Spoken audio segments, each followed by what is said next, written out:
Hey guys, welcome back to the channel. Today we're going to be doing kind of a long video, but I think it'll be a lot of fun. We're going to go through 16 series that I have officially DNF'd. As of right now, none of these are soft DNFs.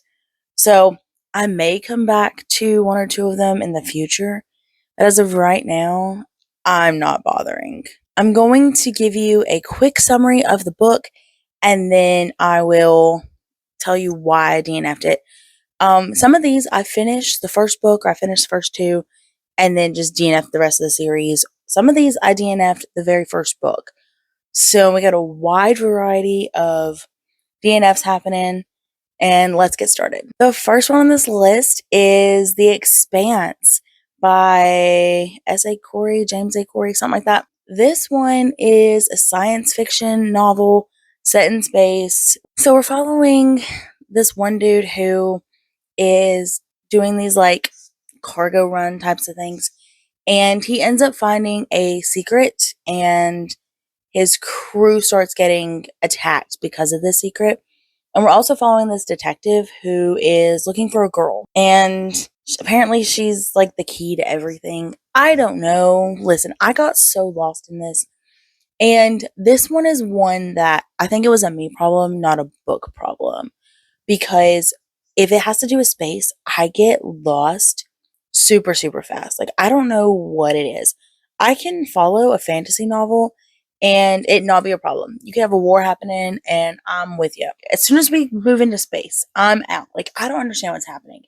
And I don't know why that is, but I think that that was the problem with this book, which is so unfortunate because I really like this cover and I really like the books, like aesthetically, and everyone loves these. And I really, really wanted to love it. And I liked it well enough up until like I think about halfway. And then I got lost. And so yeah. Definitely a bummer to have DNF that one. The second one is Theft of Swords by Michael J. Sullivan, I think. This one is well loved. Everybody loves the Rhaenyra trilogy series. I don't know, there's a ton of them now. I liked Royce and Hadrian. I liked their interactions with each other and their banter and their friendship. I liked that. I just didn't care about the story beyond that. So, if I remember correctly, we're following Royce and Hadrian, and they are on like this journey to find this assassin because they were blamed for everything that kind of happened. So there was an attempted murder on a king and they were blamed. And so they're on this journey in order to figure out who it was that attempted to kill the king. I don't remember fully why I didn't like it. I think I just felt like it wasn't complex enough. I feel like it was really simple. I don't know that it was. I think again it was a me problem. Everybody else loves this book. Like, it is definitely an unpopular opinion to not love Theft of Swords. Steelheart by Brandon Sanderson. I loved the first book. Loved the first book. I had a great time. This one, we were following this boy, and he is living in a world where random everyday people now have powers. Some people use their powers for good, and some use them for evil. But he joins this group of people who are kind of out to sort of manage and get rid of the people with powers. And so the guy that we're following wants to be a part of this group that is out to assassinate these people with powers, right? And he has this one particular dude in mind that he wants to kill, which is Steelheart. And apparently, Steelheart is supposed to be like really invincible. Nobody knows his weakness, nobody knows how to touch him. And the kid that we're following is the only one who has like seen him bleed ever. And so, with that, he has knowledge that this group of vigilantes can utilize. And so we follow his story. I loved the voice in this. The voice in this was fantastic. I absolutely loved it. I love the twist. This was actually my first Brandon Sanderson book, and I was so bought in. I loved it. But then I went to start the second one, and I think it was like Calamity, and I just didn't care. And so I just DNF'd it. I don't regret it. I think that just having that first book experience is really all that I needed. I think it was a good decision to just end with the first one. I don't know that they necessarily needed more. I mean, I think there were a couple of plot threads that weren't fully finished in the first one, and then you had a second book to sort of finish those out. I didn't need those answers. So I was okay with DNFing. Oh my gosh, this next one is Kings of the Wild by Nicholas Eames. And I hated this book. Everyone else seemed to really love it, but I really hated it. The biggest reason why I hated it is because of the comedy. I hated the comedy in it. So we're following this band of mercenaries who are retired, and they kind of come back together in order to go and save one of the band members' daughters. They've been out of it long enough that now they are really bad at their job. And that's part of where the comedy comes in. That's actually really funny. And they also will make a lot of like musical band references. That's kind of the whole underlying joke about the whole thing, is that it's like a band that was really popular when they were younger and then they retired and now they're coming back. It's that sort of thing. But I just hated this so much because I just did not like the comedy. I got about halfway through and I really want to know like how it ended. And so I started like skimming. I think I skimmed like the 75% mark, and then I was like done. I couldn't even finish skimming because I was so out of it. I just didn't care, and I didn't find it funny. And this was like one of the worst books that I've attempted. This next one is The King's Cage by Victoria Aveyard. I'm pretty sure is her name. This one is the Red Queen series. I loved that first one. That first one was everything and more that I could have wanted in a book. I devoured it. So we're following this girl, and in her world, the society is divided by your blood color. You have the silver and you have the red. Silver is the elite. Silver has powers. She has red blood. Well, somehow she ends up getting in front of the king, and she discovers she has powers even though she has red blood. What ends up happening is they're trying to hide the fact that she is a red with powers, because that's going to upset the balance, right? So they pretend that she's a long lost princess, cousin, whatever, who's got silver blood, and they just kind of hide that. In this world, because of the way that society is split up, they end up having a revolution happening. And so she's kind of like on both sides of everything and trying to balance everything. This was everything that I wanted. I loved this first book. And then I think I read the second one, and then I was sort of like about it. And then I think I read the third one. I read the second one, and then I was going to read the third one. The third one is King's Cage. And I was fine. It was very mid on the second one. And so I gave it up. And I was really bummed about this because I really love those covers. Really love those covers. Like, they are fantastic. Like, a crown just dripping like that. Oh, it's fantastic. But so yeah, I DNF'd it. I couldn't push myself to finish. I could barely push myself to finish that second book. There's no way I was going to read the third one. Ooh, this next one is also really popular. This one is Red Rising by Pierce Brown. I read the first one. The first one was fine. I love the idea of like the setup that we're in the first one, and I love the ending. I love a good twist in the end. But I started the second one and I was like a couple hours in and I just didn't care. So in this one, we're following Darrow. And his world is set fairly similar to the last one, where you're divided by your blood type, be it whatever color it is, right? Well, the gold is the elite. And in order to be a part of this like military school, you have to be gold. Darrow had tragedy hit his family, and so he ends up paying somebody or getting involved with somebody who ended up altering his like composition so that he could pretend to be gold so that he can go and be in this military camp. And his goal is to infiltrate, rise the ranks, and then destroy it from within. This first book, we are following him as he's in this military camp, and he's having to be a leader and deal with the politics of everything, as well as the fact that they actually like kill each other.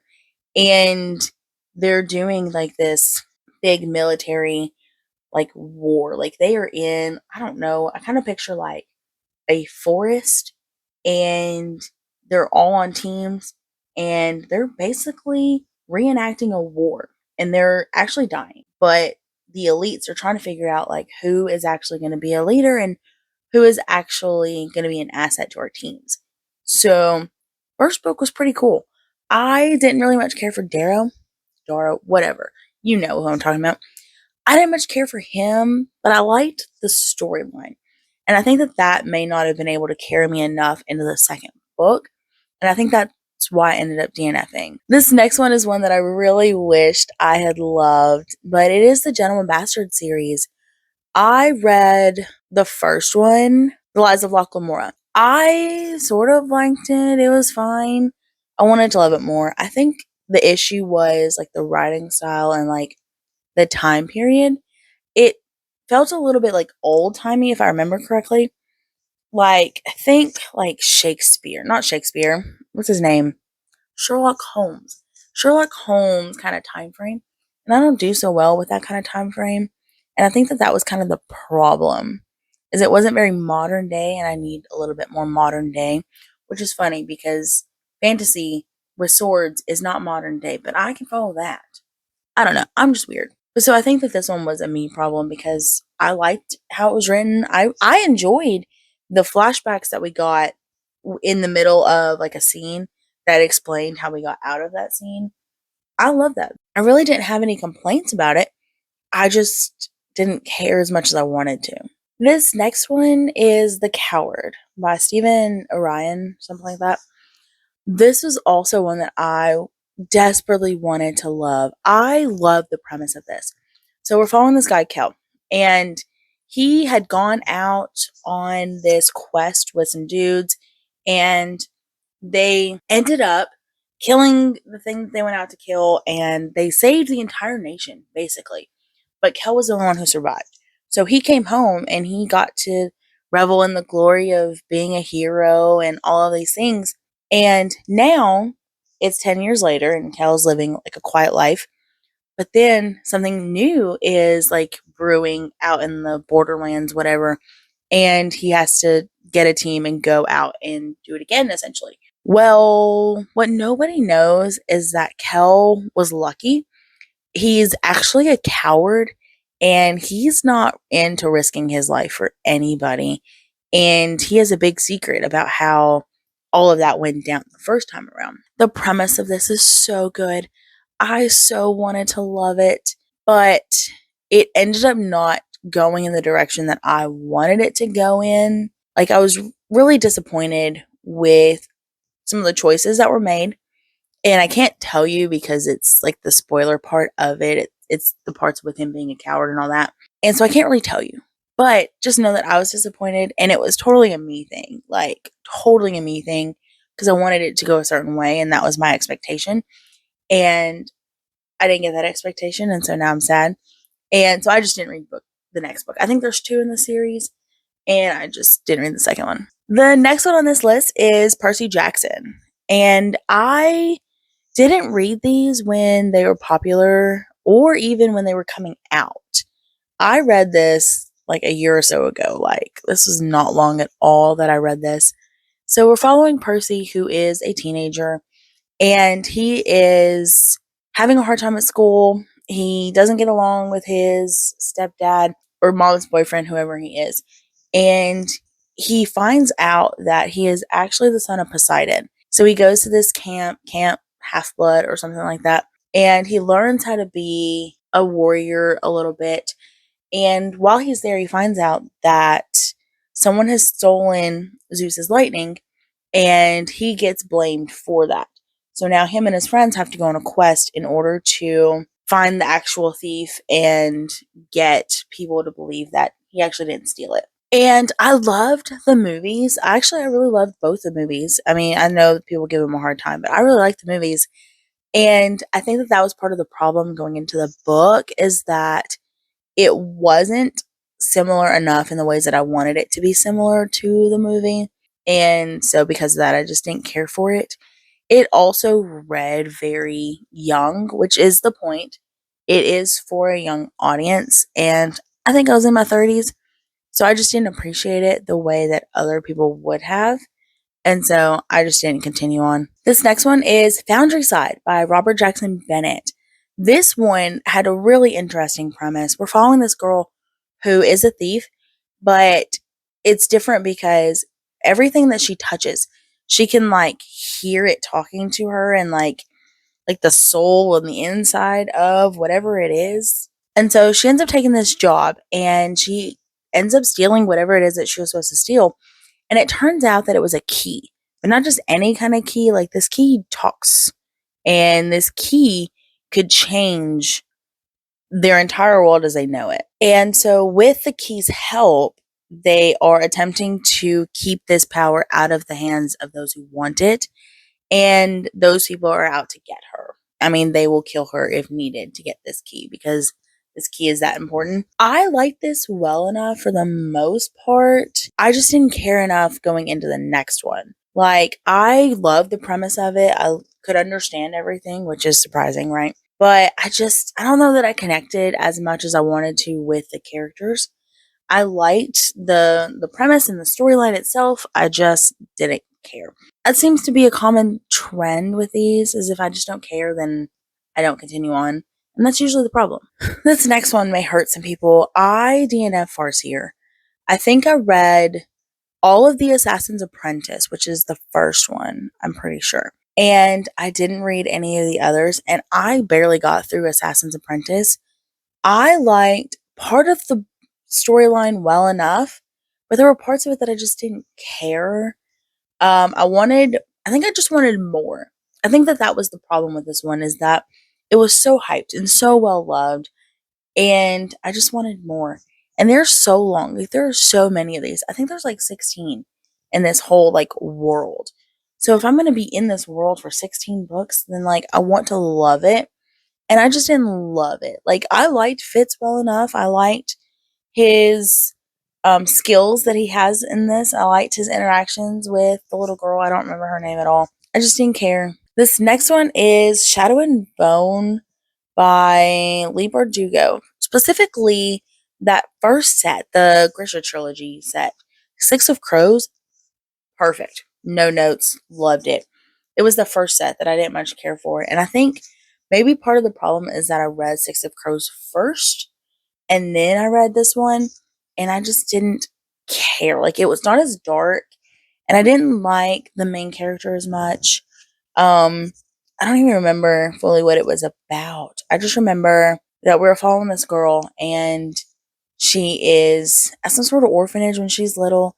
She gets tested for powers, and then she kind of gets taken away, I think. I don't know. But she ends up becoming a Grisha, which is what they were testing her for. And, or maybe she didn't, maybe she passed the test and didn't become a Grisha until later. I don't know. I don't remember. But this one was mostly focused on like this little love triangle that she had between her friend and the Darkling. And the Darkling is like the guy who's kind of in charge, and he is, as his name suggests, he's a bit darker. But so they find her powers, and they feel like her power could be the thing that like saves them all. And it was mostly focused on the romance, and I just didn't care about the romance. I didn't like the Darkling, and I didn't care if she got with her friend. Like, it just didn't hit the way that Six of Crows hit. I think that that was the problem. This next one is The Raven Boys. I read the first one. From what I remember, we're following this girl, and she finds out that the first boy she kisses is going to die. I was wrong. I went and looked it up, and it says there are only two reasons a non-seer would see a spirit on St. Mark's Eve. Either you're his true love or you killed him. And so she ends up seeing this spirit, and so those are her choices. I was partially right. She's known for a long time that she would cause her true lover to die. But she ends up getting caught up in this quest with these boys called the Raven Boys, because they go to this particular school. And so she's starting to hang out with them and stuff. And she ends up, I've done a really bad job of explaining this. Let me start over. So we're following Blue. And Blue is have a family of clairvoyants. They can see stuff. Well, she never sees anything until this one night when she sees something. And this dude, like, comes out, like, he appears. And so she starts talking to him and gets to know him and ends up starting to hang out with him and his friends. And they're called the Raven Boys. Well, from there, they end up on this, like, mission to do this thing. The blurb doesn't say what they're doing, it just says that they're doing something. And so Blue is also known that she will be the reason why her true love dies. So she's kind of caught in this balance of, I'm falling in love, but I know that by falling in love, like, he's gonna die. And so I don't need to fall in love, kind of like that back and forth. And this was actually my first audiobook, and the dude from Remember the Titans, Coach Yost, he was the one who narrated it, and that was the whole reason I read it, is because I listened to him tell me the story. And the book was fine. I was really interested in, like, the mystery of it all. It was very spooky feeling. Like, they did a really good job with the setting and the tone and all of that. I just didn't care. It was fine. I just wasn't as connected to Blue and all the spirit stuff. And I think I'm not really into, like, paranormal spirit type stuff. So I think that also pulled me out of it. So we had a lot of things working against it. Like, literally the only reason I continued reading it was because Coach Yost was reading it to me. The next one on this list is Wheel of Time by Robert Jordan. This one was such a slog. I read this in 2020. This was actually the first, like, adult book that I was reading. And the descriptions in this thing were just so long. So long. Like, you would have pages and pages of just description. And I'm like, I just want to get to what we're doing. I didn't like any of the characters except one, which was Perrin. And I only liked him because I think that he was going to talk to, like, wolves, or, like, have some sort of connection with wolves. And, I'm a Twilight girly. And I was definitely Team Jacob. And so werewolves are my thing. So I was really interested in that. And that was about it. I didn't care about nothing else happening in this book. I didn't care about the troll thingies in the beginning. I didn't care about Rand and him figuring out anything.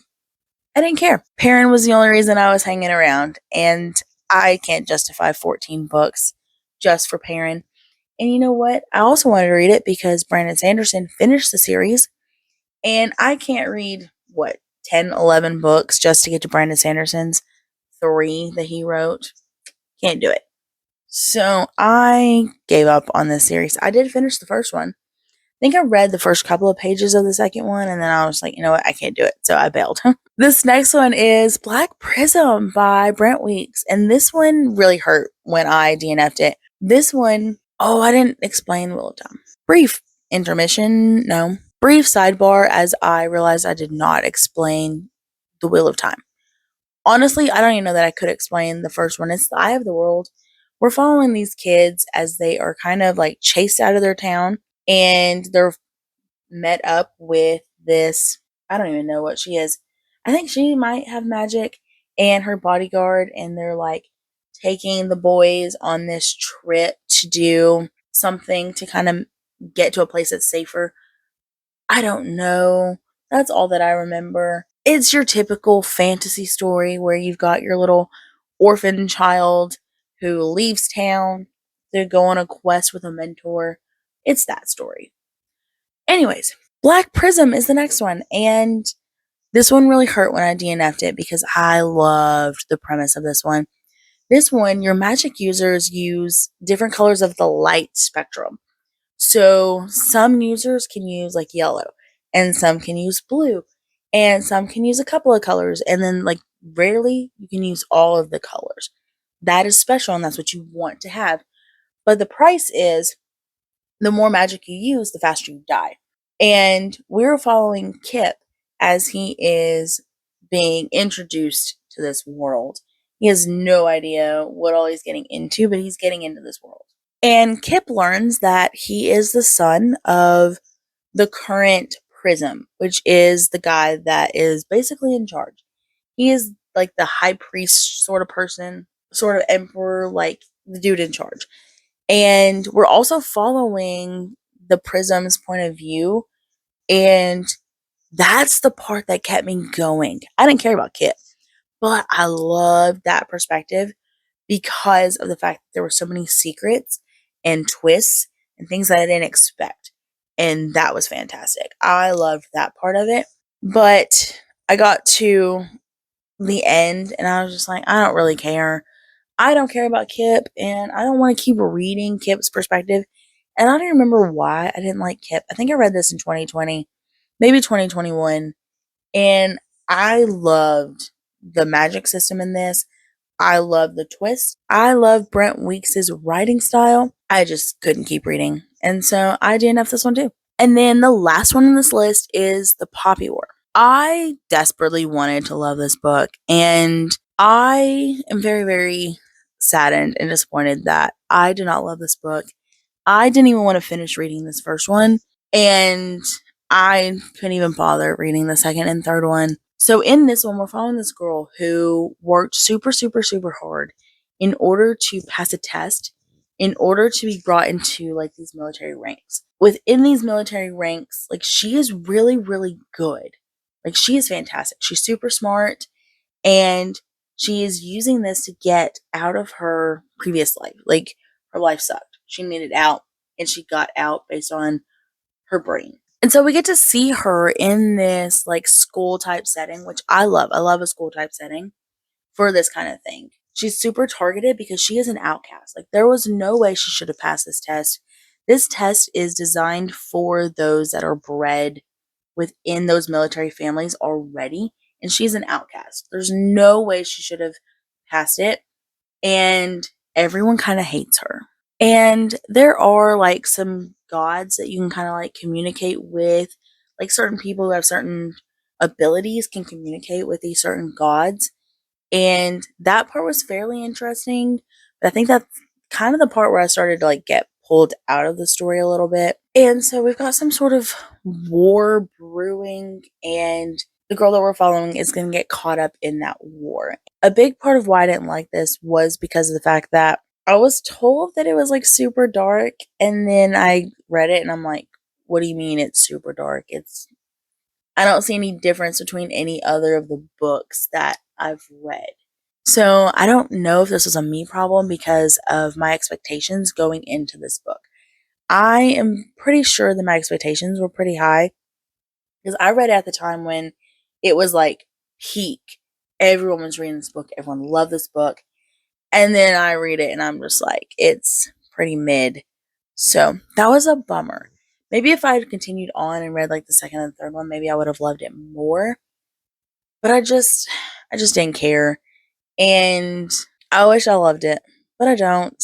And so I DNF'd it. But yeah, that's a fairly long list. And I thought of several more while I was sitting here filming this. So there could definitely be a part 2 in the new year. Who knows? I've got a lot of ideas happening right now. What series have you DNF'd? Let me know in the comments, and I will see you in the next one.